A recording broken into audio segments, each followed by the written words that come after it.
ஆண்டவருடைய நாமம் மகிமைப்படுவதாக. நம்மளுடைய எல்லாத்துடைய வாழ்க்கையிலையும் ஒரு விருப்பம் ஒன்று இருக்கும். என்னன்னா, நான் செய்கிற ஜெபத்துக்கு ஆண்டவர் சமூகத்துல இருந்து எனக்கு உடனே பதில் வரணும். நான் செய்யற எல்லா ஜெபத்துக்கும் ஆண்டவர் சமூகத்துல இருந்து எனக்கு ஆன்சர் வந்துடணும்னு சொல்லி நம்மளுடைய வாழ்க்கையில தேவ சமூகத்துல கேட்கறது எல்லாத்தையும் நம்ம பெற்றுக்கொள்ளணும்னு நினைக்கிறது மாதிரி ஆண்டவரும் சில காரியத்தை நம்ம இடத்துல இருந்து எதிர்பார்ப்பாரு. என்னன்னா, நம்ம ஆண்டவர் பக்கமாய் திரும்பணும்னு சொல்லி மனுஷன் மேல வைக்கிற நம்பிக்கையையும், இந்த உலகம் நான் ஓடுகிற ஓட்டத்துக்கு எனக்கு நிச்சயமா ஒரு நல்ல பதில கொடுக்கணும்னு சொல்லி நம்ம நம்புகிறதையும் விட்டுட்டு ஆண்டவர் பக்கமா நம்ம என்னைக்கு திரும்புறோமோ கர்த்தர் அந்த ஜெபத்துக்கு உடனே பதில் கொடுக்கிறவரா இருக்கிறார்.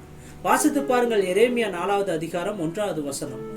இஸ்ரவேலே, நீ திரும்புவதற்கு மனதாயிருந்தால் என்னிடத்தில் திரும்பு, நீ இனி அலைந்து திரிவதில்லை. நம்ம முதலாவது திரும்ப வேண்டிய இடம் எங்கன்னா தேவனுடைய சமூகம் தான்.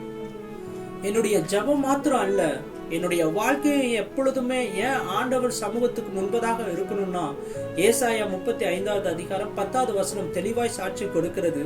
கர்த்தரால் மீட்கப்பட்டவர்கள் திரும்பி ஆனந்த களிப்புடன் சீயோனுக்கு வருவார்கள், நித்திய மகிழ்ச்சி அவர்கள் தலையின் மீது இருக்கும்னு சொல்லி நம்ம ஆண்டவர் சமூகத்துக்கு திரும்பும் பொழுது நம்மளால முடியாத சில காரியங்கள், நம்மளுடைய நம்பிக்கை இழந்த சில சூழ்நிலைகள் எல்லாவற்றையும் கர்த்தர் மாற்றி உங்களுடைய தலையின் மீது நித்திய மகிழ்ச்சியை வைக்க அவர் போதுமானவராக இருக்கிறார்.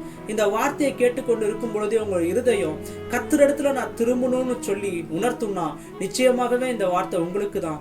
கர்த்தரிடத்துல திரும்புங்க, அவர் உங்களுடைய வாழ்க்கையை சீர்படுத்தி உங்களை ஆசீர்வதித்து நடத்த போதுமானவராக இருக்கிறார். ஆண்டவர் சமூகத்துல நம்ம திரும்பினதுக்கு அப்புறம் செய்ய வேண்டிய 2வது காரியம் என்னன்னா, நீதிமொழிகள் 16வது அதிகாரம் 3வது வசனம். உன் செயல்களை கர்த்தருக்கு ஒப்புவி, அப்பொழுது உன் யோசனைகள் உறுதிப்படும்.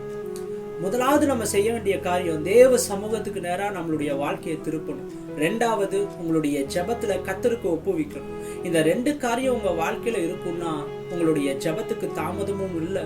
உங்களுடைய வாழ்க்கையின் பயணத்துல கர்த்தர் எப்பொழுதும் உங்களை வழிநடத்தி செல்ல அவர் எப்பொழுதும் மாறாதவராக இருக்கிறார். இந்த வார்த்தையை உங்களுக்கு பிரயோஜனமா இருக்கும் என்று நான் ஆண்டவருக்குள்ளாக விசுவாசிக்கிறேன். கர்த்தர் தாமே உங்களை ஆசீர்வதிப்பாராக. God bless you.